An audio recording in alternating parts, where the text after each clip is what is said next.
Hi, I'm Dr. Patty Ford, and I am going to do a three-part series on politics in your plate. I'm talking a lot about it over on my Instagram and just in some reels and things, but I just want to do a three-part series here on food equals power. So among the world, there are, let's say 8 billion people, 7.2 billion people. There are millions of people that are still struggling with hunger.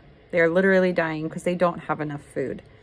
So when you have countries that have excessive amounts of food, they have quite a bit of power, meaning they have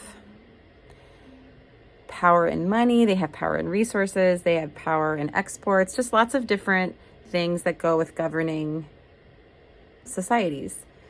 And when you use starvation as, I'm not saying that they were controlling, but when you have a very affluent population and you have governing bodies that tell you what to eat or what not to eat, there's a lot of politics that are involved because a lot of money is involved, a lot of power is involved. None of these things that I've talked about includes how it affects your health. But the conversations that are happening in the last couple months in the 2024 presidential elections with the administration coming in 2025 in the United States, there is a lot of talks on how that's going to change, meaning health is going to become the priority, how that's going to affect the interest in congressional seats or the interest in legislation will be interesting. It's all talk right now, so nothing has actually happened. It's in December 2024.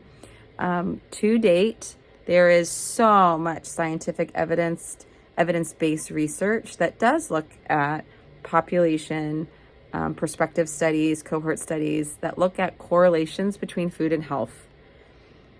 And a lot of them suggest fiber and its benefits on health and the avoidance of excessive calories, the avoidance of, it's called ultra processed foods on health. There's not a ton of evidence that is giving huge policyholders enough evidence to make, in the United States, to make large policy claims.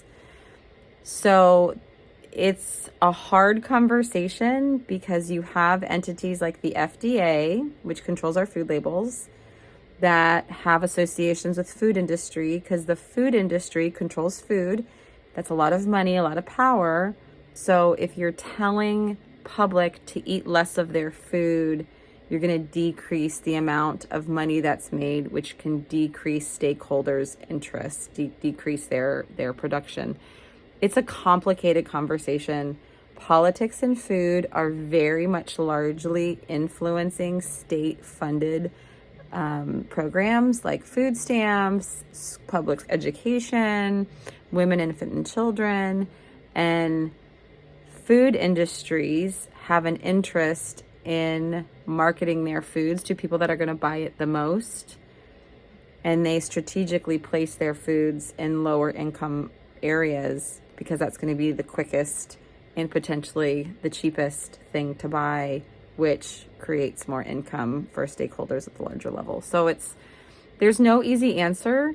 When you are trying to find answers, I would highly suggest trying to find people that have been in academic circles, educational circles, research-based circles, and I would be cautious, not avoid, but be cautious of social media influencers or even book publishers that don't have a background or experience in these conversations, even though if they're popular. Having a large audience does create skill, but marketing and attention grabbing is different than a calm, educated conversation. One author and academic nutrition researcher that I love, her name is Marion Nestle, and she's out of New York currently, I think. She writes a book called Food Politics. She has a free newsletter. She has a blog. She has lots of different ways that you can kind of read her work. Very objective, and she has a personal opinion, but typically keeps it pretty safe to converse with. So this is part one of just your introduction to food politics. Stay tuned for part two.